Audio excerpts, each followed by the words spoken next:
myself again. But it's the only way you're ever gonna learn. You look back and it's all in the past. I'm dwelling on the thoughts I cannot say to you. If I don't say the words, then maybe it's not true.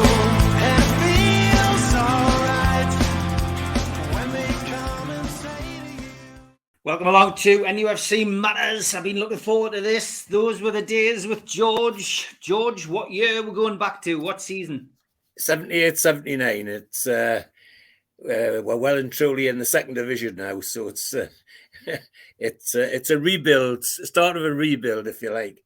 It just to get into the mood. 1978, top of the pops was the Bee Gees, Staying Alive. You're the One That I Want, John Travolta. YMCA, the Village People, and Night Fever, the Bee Gees again. So that's where we are. And in terms of, if you go to the cinema, the movies, Halloween was top of the pops, Superman, National Lampoon's Animal House, and of course Every Which Way But Loose with Clint Eastwood, who's married his co-star in that picture, Sandra Lock. So that's where we are in terms of what's happening, and that's the squad that was sorted with Bill McGarry now our manager, Bob Rutherford taking over from Westwood as chairman, and Westwood had used his FA connections, set the FA president, Stanley Rouse, that they were looking for a manager. And Rouse had said, well, he knew a friend of a friend who knew an English manager who wanted to come home, who'd been working abroad. And of course, that manager was Bill McGarry. And where did he come from? Saudi Arabia, would you believe? So we've got a link there as well. And that was the squad he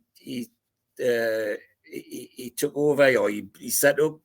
And like all new brooms, he swept it clean. 14 out, players out, and 12 in. So that's quite a clear out. I mean, and we weren't just anybody. People like Al McKelledy went to Liverpool, and Jeff Nolte went to Everton, and one or two others. Mark McGee eventually went back to Aberdeen. And coming in, people like Peter Wyth, and it's the big centre forward, and John Blackley from Hibernian was a top Scottish player of the time. So that's where we are in terms of context. And as usual, of course, with Newcastle, we start off with a 6, 8, 9 friendlies before we started the season. First 6 in Sweden, we did a tour of Sweden, and then 3 at home, 1 against Hull, 1 against Gateshead, and 1 against Arbroath. I assume that the trip to Sweden was sponsored because the crowds were ridiculous. Only a couple of thousand people, couldn't have been doing it for money. Anyway, Hull City, Gateshead and Arbroath got rid of the start of the season. And my first game was Millwall. And I think we've got the Millwall programme in there somewhere, Steve. That's it. And it's interesting that with where we are now, of course, in the Premiership, I could wax lyrical about some of the stars in the opposition. Well, there weren't many stars in that Millwall team, I'm afraid. Not even people who were on their way out.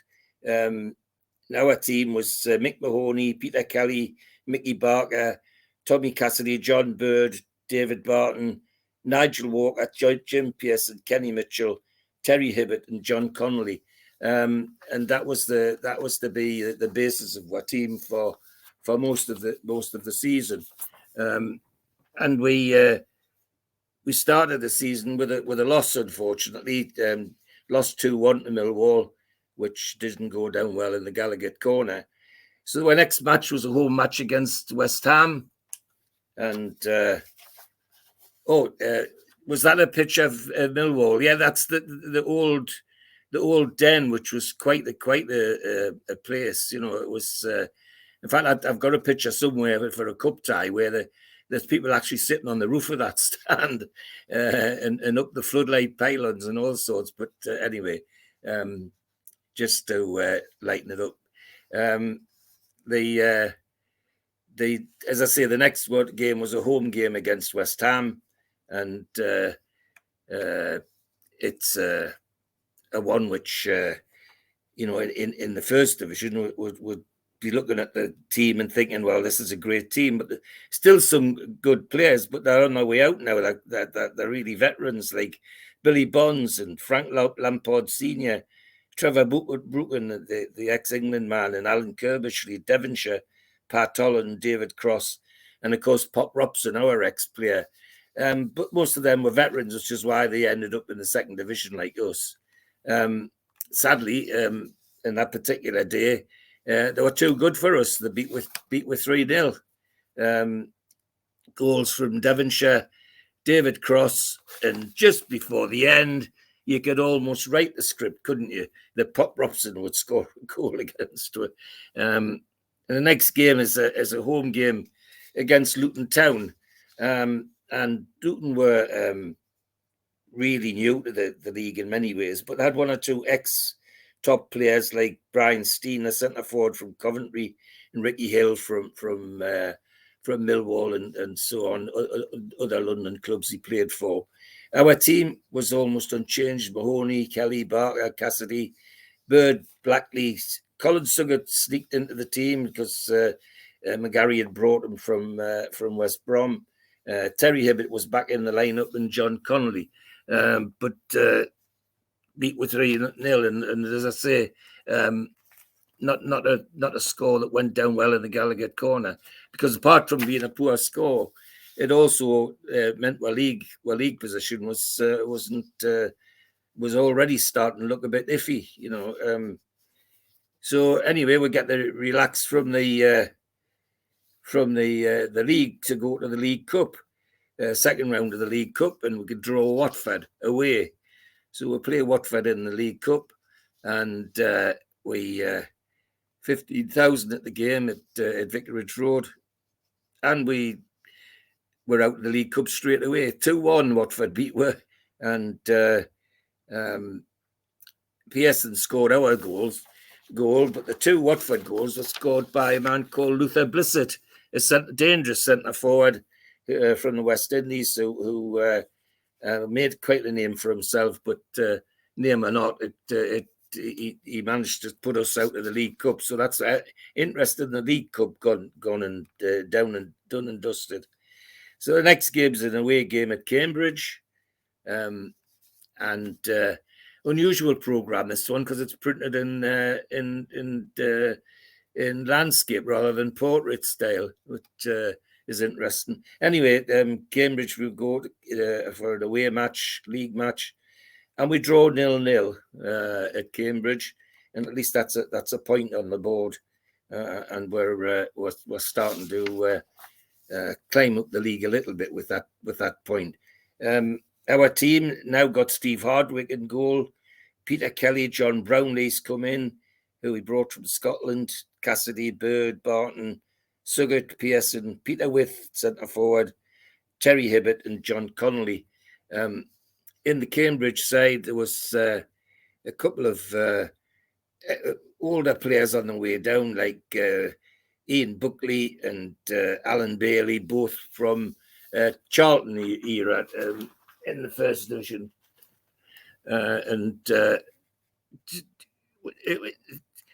It was a reasonable game, is where we're read into it. That we had a go at them, and so we got a point. The next game is a home game against Blackburn Rovers, and it's 23,700 at the game.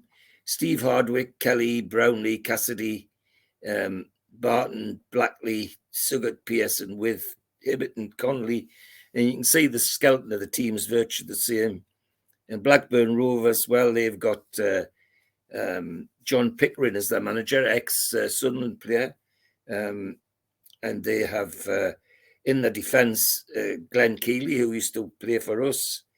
And also in the defence, a man called Derek Frazakali, who was to become a coach, of course, under Keegan and Arthur Cox. John Aston was in the side, ex-Manchester United. and John Ratford, the ex-Arsenal centre forward. We beat Blackburn 3-1, and Peter With scored 1 goal, and Mark McKee scored 2. So we're getting some points on the board, and the nervous Nellies in the Geiger corner are starting to be a bit more positive about things. And next game's at Wrexham, away to Wrexham, and it's at the Racecourse ground, 15,000 at the game, and it's a 0-0 draw. There's 1 or 2 pictures to go with that, I think, Steve, because there was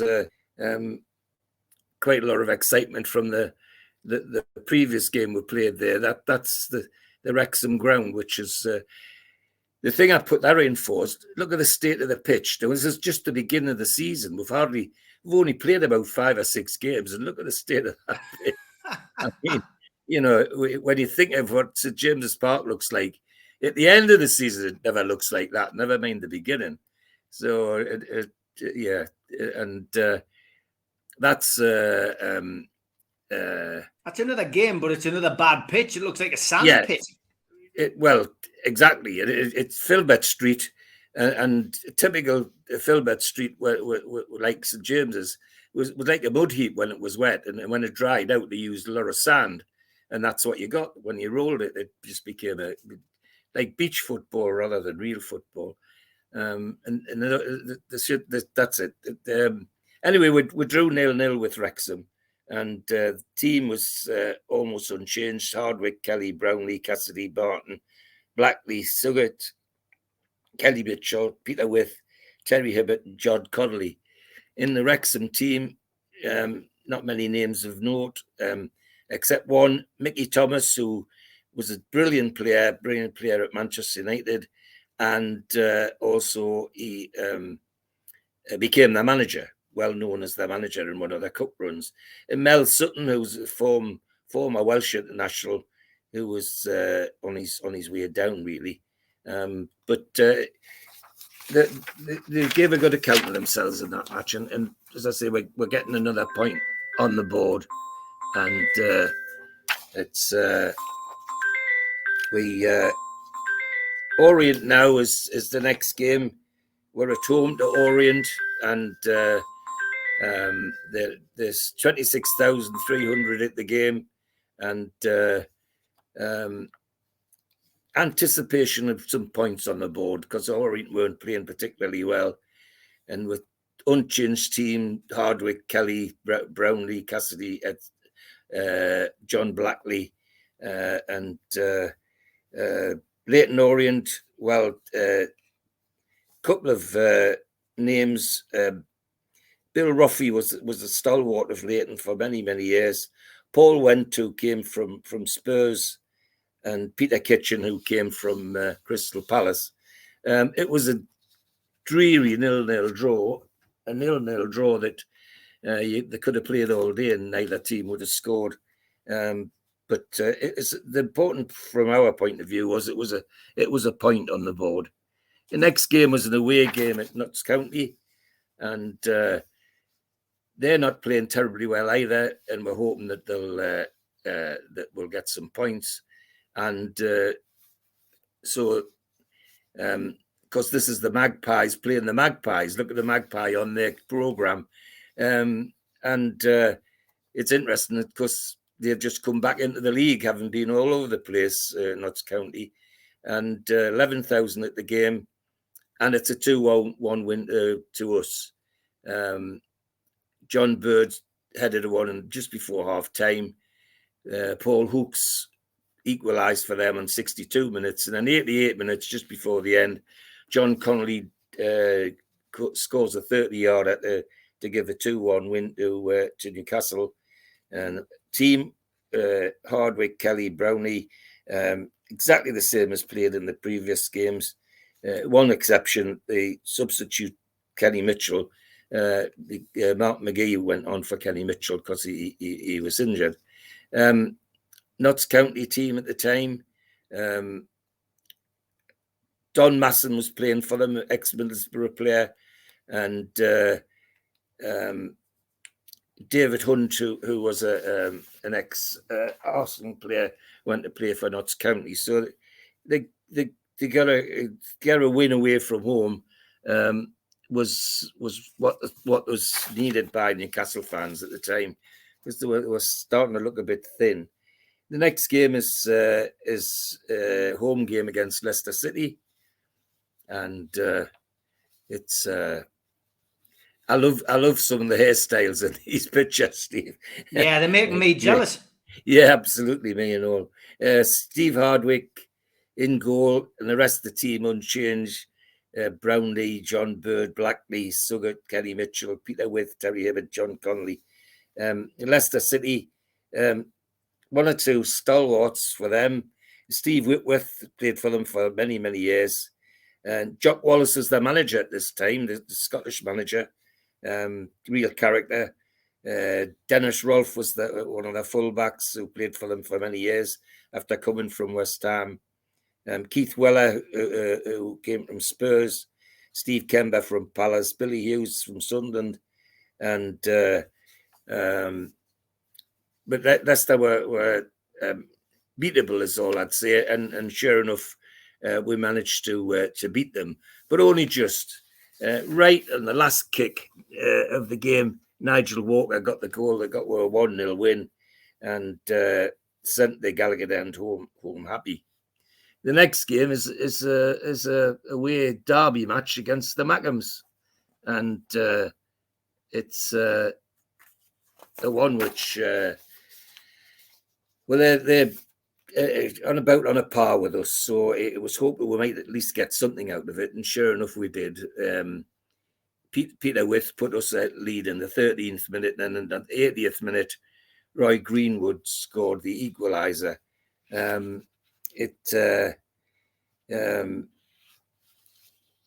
35,400 at a derby game, which isn't a big crowd for a derby, but just reflects on where the two clubs are in the second division instead of the first division.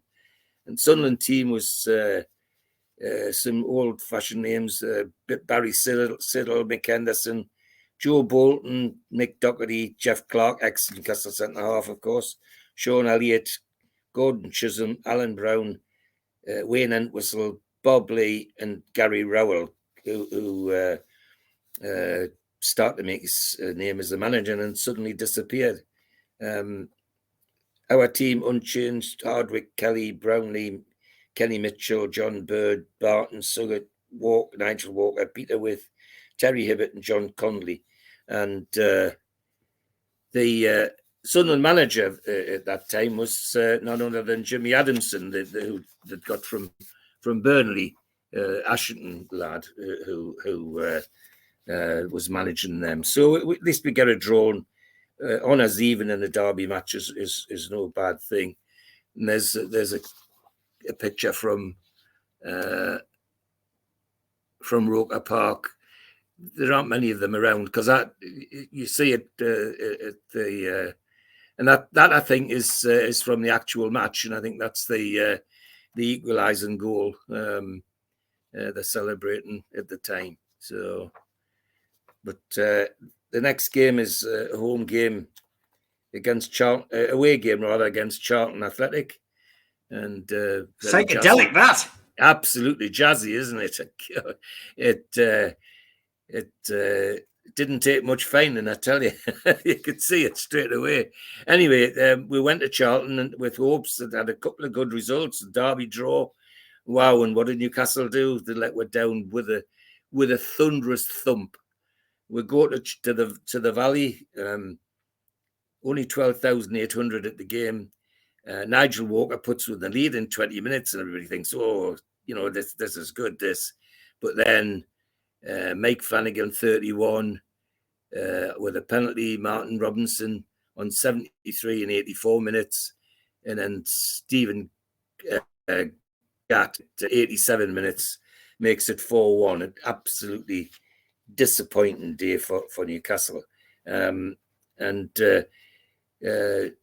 Charlton were in the midst of rebuilding. I mean, there were a lot of youngsters in the side and a lot of old ones, but they still managed to turn over 4-1, which was to say it was disappointing is putting it mildly. The next game's a home game against Cardiff City, and I couldn't find that programme, but that doesn't matter. It was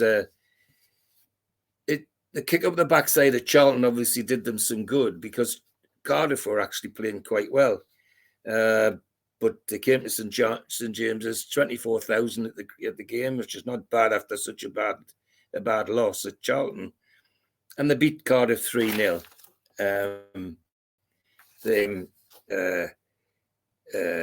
With Robinson and Connolly scored 9 minutes, 66-78. And you can imagine the Gallagher corner went home really, really happy. Team relatively unchanged. Hardwick, Kelly, Brownlee, Bird, Blackley, Suggett, Walker, with Hibbett, Connolly, and Cardiff City managed by Jimmy Andrews, an ex-player of theirs, and Rod Thomas, Dave Roberts, ex-Welsh nationals in that team, Alan Campbell, and Tony Evans, the left winger who played for Wales. So Cardiff were playing well. So to get a decent win against them was brightened everybody's weekend, no doubt about that. The next game is an away game at Bristol Rovers, and not a home game. Sorry, yeah. I've got a home game program set up for this bit. Right. No, it's an away game. Is it on another? Is it the Millwall game? No, Bristol Rovers. But I'll go with what you've got on your script, George. Right. Luton Town's the next away game after Bristol Rovers in the list of programmes. That's right. It's Luton. Yeah. Okay. We're away at Bristol, and we get beat 2-0, which is very disappointing, having done so well in the previous match.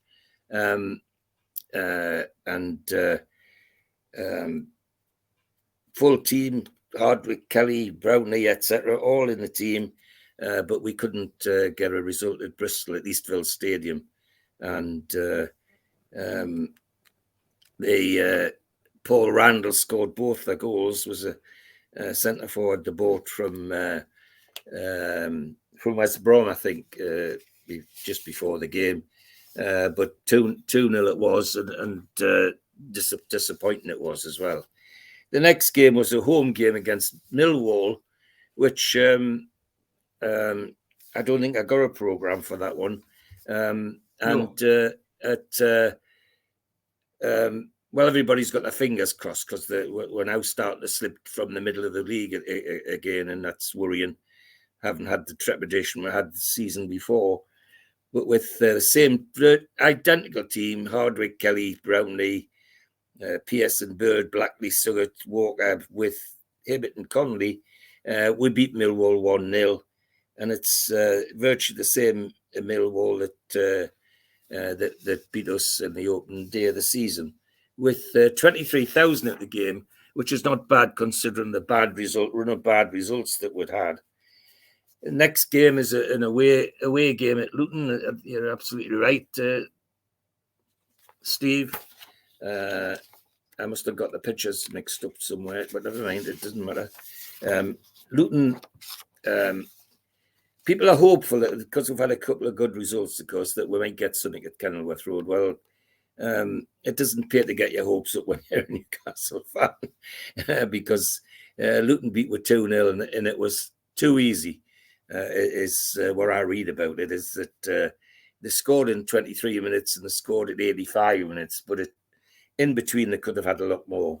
And despite our team being unchanged from the previous two matches, they still took the game from us with ease in some ways. And the man that caused the most trouble, of course, was somebody had already mentioned in the previous game against Luton. That's Brian Steen, the centre forward that they got from Coventry, who was a dangerous player and had quite a good record in the league for several clubs, but particularly for Coventry. He took them to a cup final eventually. And the next game is a home game against Cambridge, and I didn't get a programme for that. And bearing in mind we've got a 0-0 where there, people thought, well, okay, surely we're going to get something out of this game. Only 20,000 at the game at St James's. However, it's enough to get a 1-0 win, and the John Bird, the centre half, just before half time, heads in a corner from Terry Hibbert, and we beat Cambridge 1-0. They got Cambridge had just bought a new centre forward called Bill Garner from Nottingham Forest, a dangerous player, but he didn't show anything in that particular match. So we got the 2 points as it was in those days, and we then have another home match almost. Well, that was a Wednesday match. This is a Saturday match, and we've got a home game against Oldham, and Oldham at that time were on the up. They had 2 promotions, and they were hoping to get a third into the first division, which they eventually did actually. But anyway, we held them in this game, and it was 1-1. Both goals late in the match. Mark McGee for us at 75 minutes, and Carl Valentine 82 minutes for them. And our team, another unchanged team, Hardwick, Brownlee, Barker, and Kenny Mitchell was injured, so Irvin Natras came in. Bird, Blackley, Nigel Walker, Peter With, Terry Hibbert, and Gary Nicholson as a young lad out of the juniors who was promoted by McGarry. McGarry used a lot of kids in his teams. He slowly but surely introduced them. And Oldham Athletic, were on the up. They had 1 or 2 ex players from the top teams. Carl Valentine, for example, was a dangerous striker from Manchester City. Alan Young was from Manchester City, and a centre forward was known to her because his name was Vic Hallam, who played centre forward for a team not very far away from us. He was Sunderland centre forward for quite a long time. Dangerous centre forward, Vic Hallam. Nice, tidy player, but very, very dangerous player. Next game's an away game at Crystal Palace, and we're had some better results, so people think, well, maybe we'll get something out of this game. Well, unfortunately, we don't. We end up with a 1-0 defeat. Right on half time, Mike Elwes scores from a corner, and it's disappointing to say the least. But our team unchanged: Hardwick, Brownlee, Mitchell. Then McGarry brings Mick Martin in, John Bird, Blackley, Suggett, Gary Nicholson, Peter With, Terry Hibbert, and John Connolly. And Crystal Palace now have 2 ex-Magpies. They've got Budgie, John Burridge in goal, and in the forward line, they bought Pop Robson from West Ham, which there was a lot of controversy about that, but he wasn't at Palace very long. He went to Palace, but he didn't stay there very. So 1-0 defeat was disappointing, to say the least. So the next game is a home game against Stoke, and I don't think I've got a programme for that, Steve. There's 23,400 at the game, which, considering the fact that we've been losing games, it wasn't too bad. And the team unchanged, one change, and Alan Shoulder came into the forward line in place of the youngster that had been in the Nicholson that had been in the team, and Alan Shoulder was with for a while.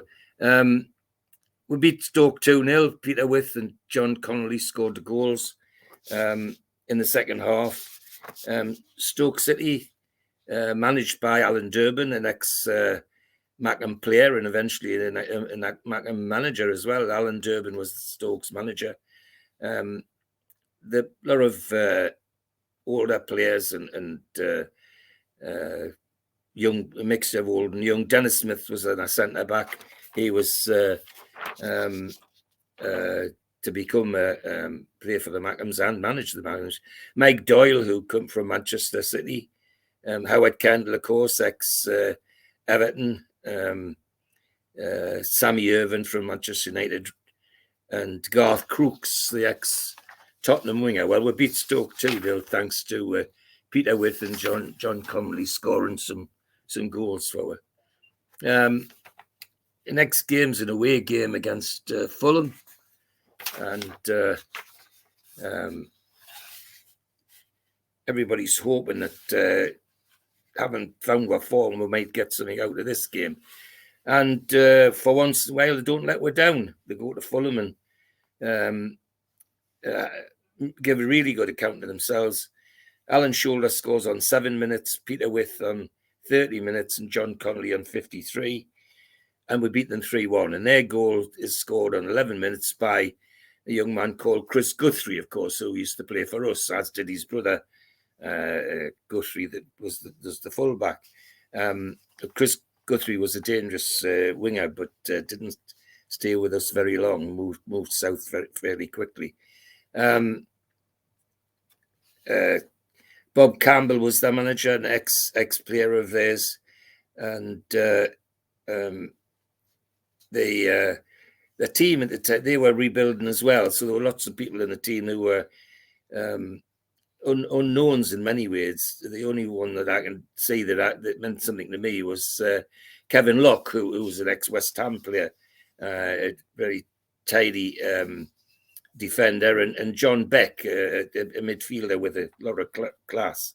But our team, unchanged, Hardwick, Brownlee, Mitchell, Martin, Bird, Blackley, Shoulder, Cassidy, with Hibbett and Connolly. So Bill McGarry's staying fairly loyal to the squad he's picking, and that's quite nice. But so we're now going back home to a home match against Burnley, and it's well, had a 3-1 away win. Surely we're going to get something in this match. And Burnley weren't playing particularly well at the time. They were no better than us in league position. And lo and behold, for once, we did what was expected. We played the form. Alan Shoulder, Peter With and Tommy Cassidy scored the goals, 25, 38 and 53 minutes. And right just before the end, Burnley got a goal scored by Peter Noble, who, of course, was to be a player of ours at one stage. The Burnley manager then was Harry Potts, a quite famous old manager, crafty old guy, but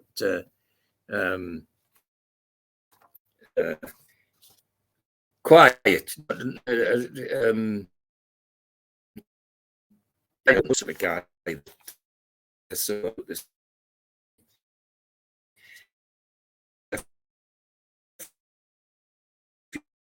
Losing you a little bit, George, so I'm going to run the ads and we'll bring George back in after the ads.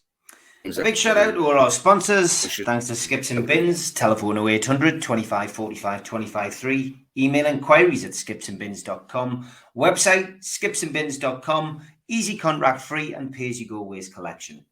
Thanks to Mr. Vicky's sauces, handmade in Cumbria. You can order them from their website, mrvickies.co.uk, or by calling 01768 210 102.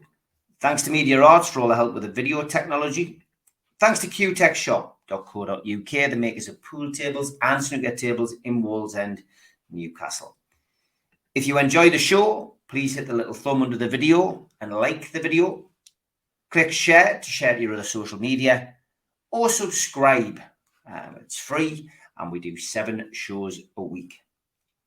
If you want to become a member, you can click join underneath this video. There are different packages to suit all different pockets. And if you want to become a cult member, then put your smartphone over the QR code. It'll take you straight there to the website, which is NUFCmatters.com. If you go in via the website, just click membership pack. What do you get for your money? You get a pen, you get a cup, you get a membership card and a scarf, and entry into the monthly draw. Don't forget, we are available as a podcast on iTunes, Spotify, and other podcast providers. And we also support the food bank on this show.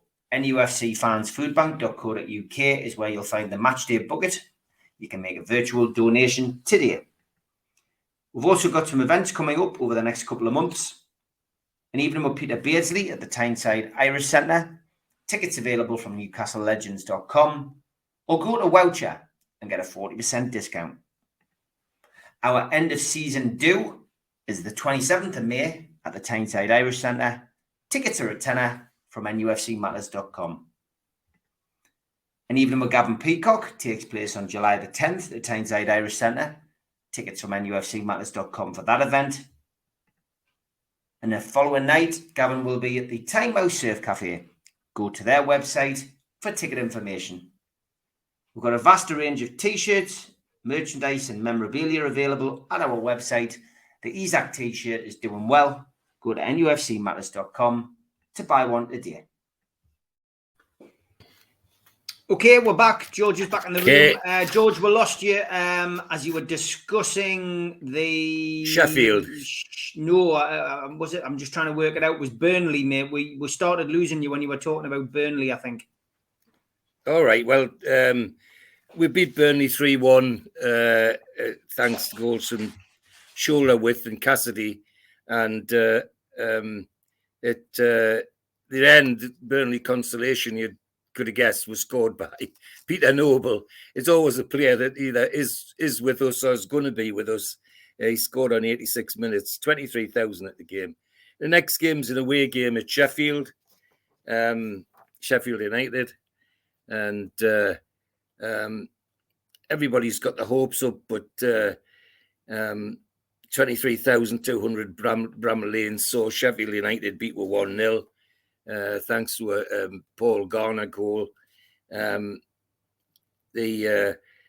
only comment I've got about the Sheffield United team is Harry Haslam's the manager, who's an old character. And Imre Virardi was playing in the forward line, who's obviously well known to us. Our team, unchanged virtually: Hardwick, Brownlee, Mitchell, Martin, Barton, Blackley, Shoulder, Cassidy, with Hibbett and Connolly. But we come home with a 1-0 defeat, which is a bit disappointing because Sheffield United weren't any great shakes. Well, next game is another away game to Brighton,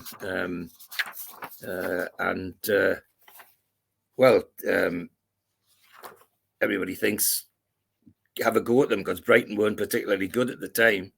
The Goldstone ground, 25,000 there. And unfortunately, Brighton were just too good for it.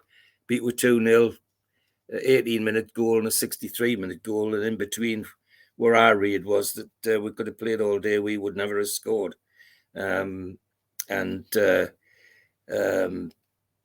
of press comments from McGarry about how disappointed he was in this match, that he felt that people had caved in too easily in this game. So 2-0 loss at Brighton, which starts with sliding off mid-table again, which is much to the disappointment of the Gallagher corner, I can tell you. The next game is, we're now in FA Cup territory, and we get drawn at home against Torquay United, and everybody thinks, well, surely we'll make progress in this, and we do. Beat Torquay 3-1 with Stuart Robinson, a youngster McGarry brings in on 5 minutes. Irvin Natris with a penalty on 65, and then Peter With with a header on 69. And Les Lawrence scores for Torquay. 21,300 at the game, and with almost an unchanged side apart from the left wing. Stuart Robinson's there instead of John Connolly. And Torquay United, well, going down the list of that team, the only person that I recognise as being anything special, well, Les Lawrence, the left winger who was from Charlton. Mike Green was the manager. He was an ex-player of theirs who became the manager. So we made progress in the FA Cup. Now, because of the way the fixtures had fallen and because of weather and all the rest of it, the fourth round was our next game. So that was the 16th of January. 27th of January, we're at home to Wolves in the next round of the FA Cup. And everybody thinks, well, surely we can beat them and make progress. Well, we don't, unfortunately. Was it an away game, George? Because that says away. Well, that's coming soon. That's coming right, soon. because that's got FA Cup fourth round on it. So that's the replay. That's right. That's right. Okay, sorry, man. We draw 1-1 at St James's with Wolves. Too much disappointment at the Gallagher corner, and with Peter Witt scoring our goal and Kenny Hibbert, Terry Hibbert's brother, scoring the equaliser from Wolves right at the death as it happens. So we got a replay to face in the FA Cup to make any progress. The next game is an away game at Orient. I don't think I have a programme for that. And everybody's hoping, well, Orient are really scrubbing along the bottom of the league. Sure, we can take something out of them. Well, we don't. We get beat 2-0. And Peter Kitchen and John Mayo scored. Peter Kitchen, ex-Crystal Palace player, and they beat with 2-0. McGarry introduces another young winger called Alan Guy, who used to be with the club for a while and have a reasonable career even after he left us. So McGarry's given youth its chance when he gets the chance. But unfortunately, we're losing it too many games again and slipping. So we're now off to Leicester in an away match league game, and trying to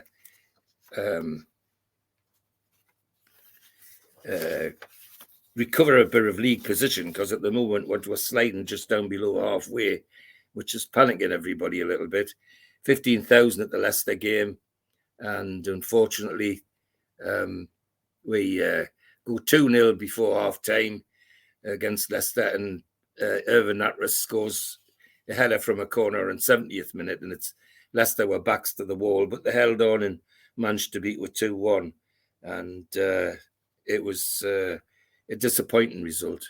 And Leicester, of course, has still got the Scottish manager, Jock Wallace, in charge, a man with quite a character. And the next match is the replay at Wolves, which is the programme you just showed, Steve. And at Molyneux, 20,000 at the game. And, well, everybody hoping and both hope that they'll manage to make progress. Well, sadly, they don't. Wolves beat 1-0. Goal just before half time by Norman Bell, and that's us out of the FA Cup. Team: Hardwick, Brownlee, Kenny Mitchell, Mick Martin, John Bird, John Blackley, Alan Guy, Irvin Natras, Peter Witt, Terry Hibbert, and Nigel Walker. So he's moved some of the forwards around a little bit, but a disappointing result for everybody because we're out of the cup again. So now we head towards a home derby against the Mackhams, and so everybody's hoping that we'll recover against them and get our league position back on track. Well, unfortunately, 35,000 at the game, and we're 2-1 down, 2-0 down by half time, and that's from the actual game actually. and Pat Partridge is from Stockton is the referee, of course, a local referee who quite often refereed derby matches, and despite pulling a goal back just after half time, Sunderland managed to get 2 more and beat were 4-1. So to say that the Gallagher corner went away unhappy is putting it mildly, and that's some of the antics afterwards around the ground with. I mean, people think that this is all new. Well, this is still in the 70s, and we're still having trouble. Jeff Clark, of course, playing in the Sunderland team, ex-Newcastle centre half, and played particularly well that day. So a disappointing loss to the Mackems at home, and everybody's a bit downhearted. And it's reflected in the crowd at the next match, of course, because the next match is a home match against Charlton, and 14,000 at the game, which is desperate for Newcastle United, even in the second division. He picks virtually the same team: Hardwick, Brownlee, Mitchell, Martin, Barton, Natras, Shoulder, Walker with Hibbett and Connolly. Charlton Athletic come with Andy Nelson as their manager, ex-player of theirs, as now their manager, and it's a team of rebuilding team. Keith Peacock's an old stalwart in the forward line, and Martin Robinson, who's just come to them from Arsenal, and Steve Gritz from Arsenal. And we beat them 5-3. It didn't start well. It started well, rather. Alan Shola got a penalty in the first minute, and then from then on it was straightforward, or seemed straightforward. For a while it looked a bit ropey because they kept pegging we're back, but by 58 minutes we were 5-2 up. And then just on the last kick of the game, Martin Robertson scored a consolation for them. So we beat Charlton 5-3, which was a great relief after the derby game. But as I say, it reflected in the crowd.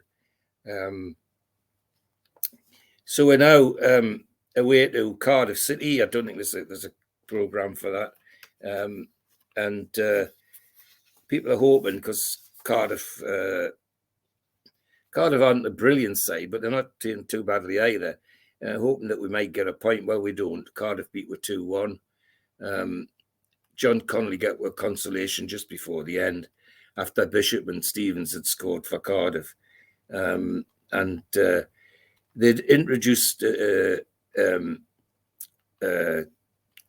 young centre forward at Cardiff called Ronnie Moore, who was to have a fantastic career in football. Dangerous centre forward. Our side, only change was that Alan Shoulder was injured, and Colin Suggett came in place of him, and Nigel Walker went out wide to fill the space. So the 2-1 loss to Cardiff, which was disappointing. And next game is an away game at West Ham United, and we're looking for some sort of recovery after Cardiff. Well, we shouldn't look too far, because we got well and truly hammered. 5-0. Devonshire, Pop Robson, Frank Lampard, John McDowell. They just went went nap, I think is the word they use when it goes to 5. We just weren't in the game. Just weren't in the game at all. And that's us in the video where we're already 2-0 down. And I think there may be another one, Steve. It's from a different era, that one, though. It is, yes. It is, yes. Yeah, okay. So the next game is an away game at Oldham Athletic. And after the sequence of results we've had, everybody's got their prayer mats out for this one. By now, Oldham are comfortable in the middle of the league, in fact, above us. But Irvin Natras puts a goal up in 2 minutes. They equalise on 19. Alan Shoulder gets a penalty on 64. And then just before the end, Peter With on 89 minutes scores the third. And we beat Oldham 3-1, which is a huge sigh of relief from the Gallagher corner. And Vic Callum playing in their forward line of the game. And Steve Gardner and Keith Hicks, John Hurst from Everton playing for Oldham. But at least we end up with a 3-1 win, which takes the pressure off the league position. We then go home, and we're going home to Preston to play Preston. People are hoping that this is the start of a change. However, where a run of results is reflected in the crowd, 12,100 at St James's Park for this game. However, it was an entertaining game, end-to-end game, I think is how we would describe it these days. And in fact, I was there. It was end-to-end, and they scored in 8 minutes with Mick Robinson, and he made it 2-0 on 29 minutes rather. So people got to the Gallagher corner. Was getting very restless by then. Peter With's got one on 31 minutes. David Barton got the second, which was the equaliser, on 43 minutes. And then Alan Shoulder scored on 71, John Connolly on 77, so we're now 4-2. And then just before the end, the last kick of the game, a young man called Alex Bruce, who we bought from Preston and then sold him back, came back to Hornway and scored the... gave with a nervous 5 minutes at the end of the game, to put it mildly. But people are relieved now because we've got a couple of wins on the board, and we're starting to look like we can do something. We now got another home match against Crystal Palace, and we're crowds up a little bit, 18,600 against Palace, and McGarry sticks to his team. Hardwick, Brownlee, Blackley, Mick Martin, David Barton, Natras, Shoulder, Cassidy, With, Hibbett and Connolly. And Palace have got similar team, well, almost identical team to when we played them there. Budgie Burridge is in the team, and Billy Gilbert is well known from Burnley days. And David Swindlehurst, they've just introduced to that team, becomes quite a famous player. But we beat them 1-0, and Alan Shoulder goal on 80 minutes, and the big sigh of relief in the Gallagher corner when that goal went in, I can tell you. So we're now sitting nicely, comfortably in mid-table, and we off to Burnley in the hope that we can get that Burnley aren't playing brilliantly, but they're not much worse than us. However, the crowd at Burnley at Turf Moor, 7,000. I mean, good grief. It's a bit depressing, but nonetheless. And I thought it unusual to get the inside of the programme, the team lineups, and so I thought it was worth putting that in, yeah. And still, even at this day and age, Burnley got a lot of Geordies. You know, Alan Stevenson, the goalkeeper, Jim Thompson in midfielder, Brian Hall, Billy Ingham, Steve Kinden. And on the left wing, of course, they had a new lad called Leighton James, high-speed winger, Welsh international, was to terrorise defences for quite a long time. like greased lightning he was, and it was one of the Geordies, Brian Hall, of course, that scored the goal that beat our team unchanged. Bill McGarry being loyal to the people he'd picked previously, and but a 1-0 defeat at Burnley was disappointing. Although having had some thumpings off other teams, it looked like we might be recovering. We might coming in the right direction. We're still sitting just below middle of the table, and our next game's a home game against Sheffield United, and that's a nice picture of Alan Shoulder on that one. 19,000 at the game, so the crowd's getting a little bit better. But typical Newcastle, of course, the crowd gets up, so they get beat 3-1 off Sheffield United. And with a team that's unchanged, and their Sheffield United have added Tony Kenworthy from Luton, John McPhail from Celtic, and a young man called Bruce Rioch, who was to become a legend with Derby County particularly, and then even more so as a manager in his later career. Anyway, they beat us 3-1 at St James's, and very disappointing result, to say the least. The next game is an away game at Preston. I haven't got a programme for that, I'm afraid. And people are hoping that because we'll be able to beat Preston up here, that we might get something there. Well, we do. We go to Preston and get a 0-0. From what I read about the game, it was a bit of a dour struggle. We defended very tightly at the back. Unchanged team. The only difference was Mick Martin was injured and Nigel Walker came in for Mick Martin. And the Preston team had Sean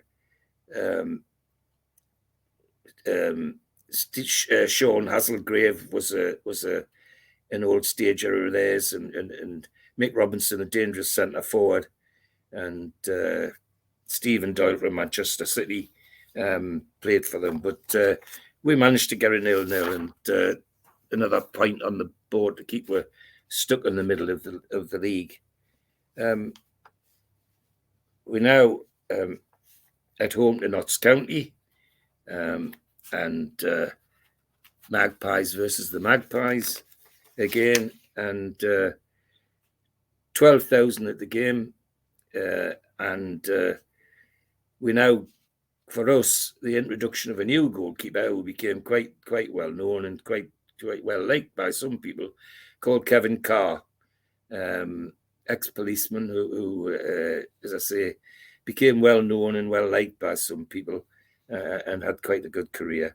Notts County, well, one or two names: Jeff Blockley, that they bought from Coventry, Don Masson, of course, ex Middlesbrough, as I mentioned before, and Ian McCulloch, who joined them from Aston Villa, and they beat with 2-1.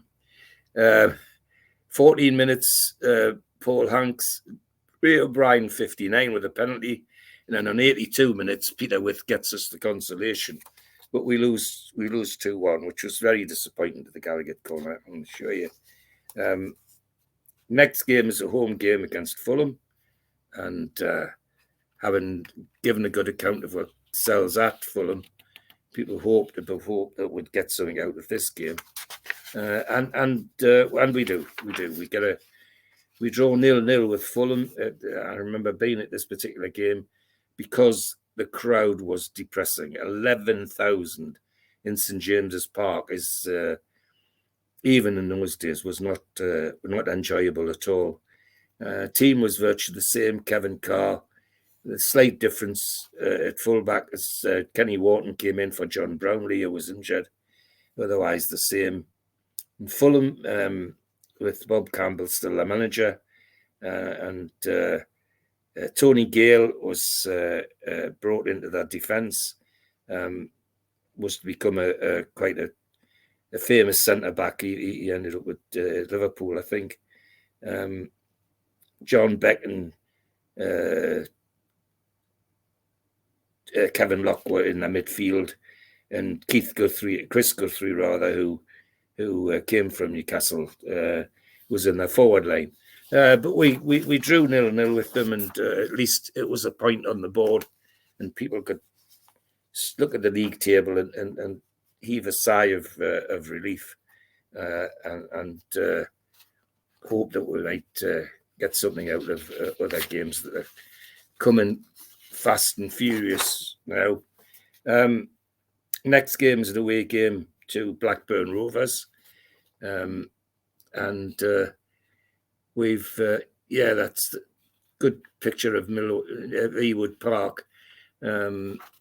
What a difference that is the last time I was there, because they changed. But the attendance, 4,000. It's a Wednesday game, but even so. Anyway, attendance or not, Peterworth gets a hat-trick. We're in the lead at just before half-time, and then right on the last kick of half-time, Duncan McKenzie, their centre-forward, equalises. But adds 2 more in 50 minutes at 69 minutes to get a 3-1 win, which was quite a feather in my cap, really, because Blackburn were playing quite well by then. Fazakerley was still in that team, of course, and Simon Garner, the dangerous centre forward, but the dangerous player in their team was Duncan McKenzie, the ex-Everton and Nottingham Forest forward, who was extremely clever and extremely dangerous. So 3-1 at Blackburn, and that's we're now fixed firmly in the middle of the league. You know, people aren't even talking relegation anymore. And the next game is an away game at Stoke. We 2 games, away games on a trot, and people wondered whether we'd survive them. Well, we do. We get a 0-0 draw at Stoke, and the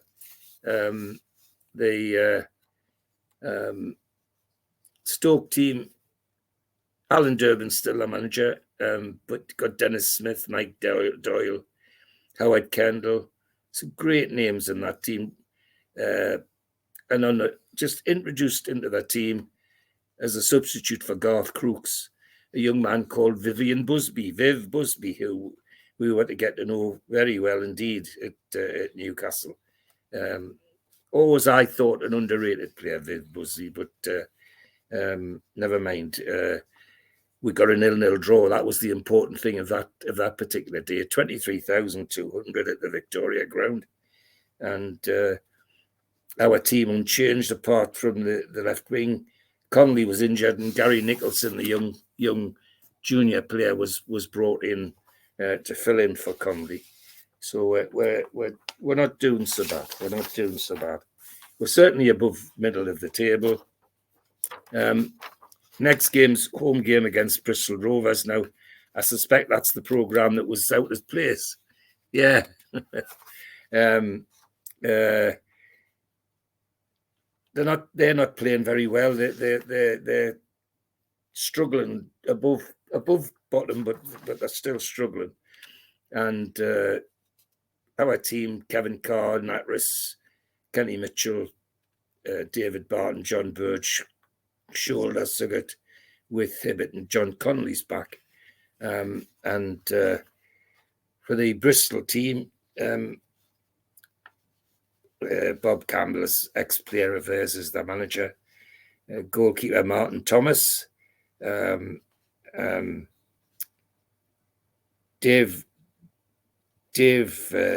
Mabbott playing in the midfield, who they got from Spurs. Who would eventually go to Spurs. But we'll beat them 3-0. Peter with 14 minutes, Alan Shoulder and John Bird. And so that it made the league team look a bit more healthy. So the next game is a home game against Brighton, who value and aren't particularly good. And I hope there's not an omen in this game because Brighton come and everybody's expecting to thrash them. And guess what? They beat with 3-1. Horton, Ward and Ryan, they were 3-0 up by half time. We had a go at them, and Alan Shoulder on 88 minutes got a consolation, but it really was a consolation.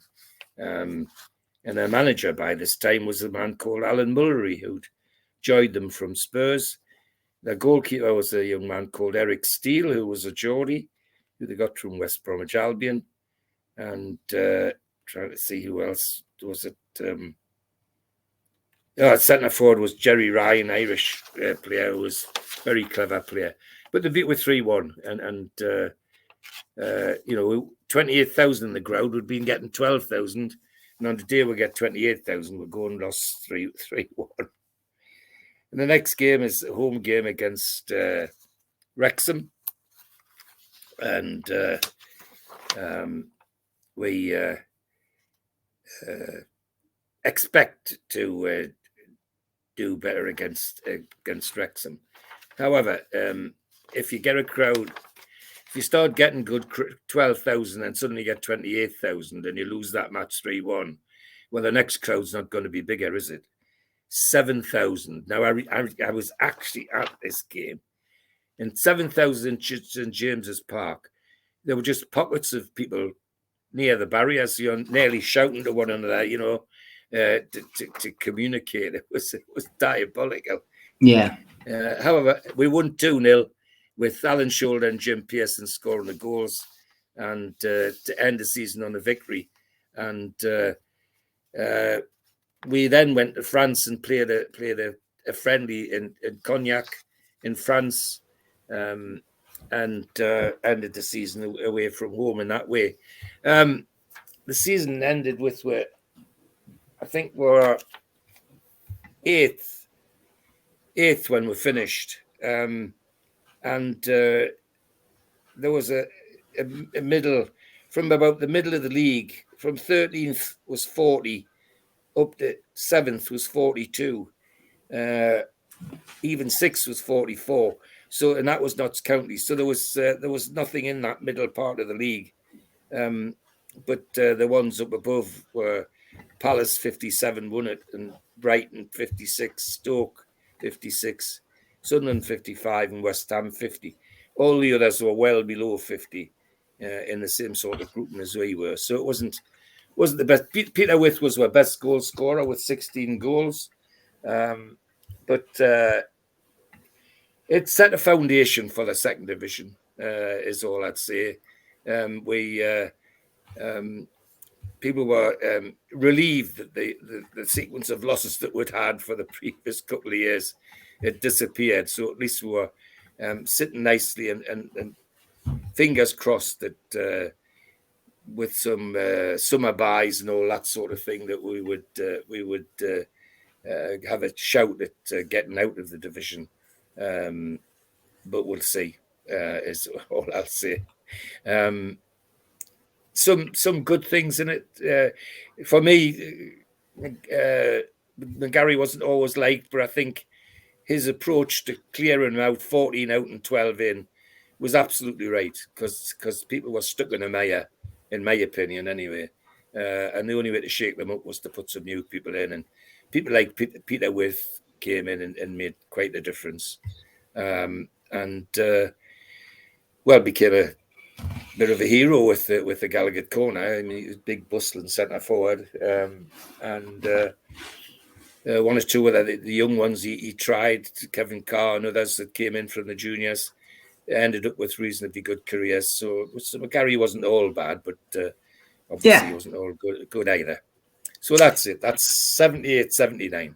Great stuff as always, George. Thanks very much. Look forward to getting you on again soon, mate. Take care. Okay, there's one ready always, Steve. And I hope our timing was all right today. Spot on today, and the internet held up. Just the one, but we've played the ads, so no worries. Catch you up next time, George. Take care. Great. See you. Well, I'll see you soon. See you soon.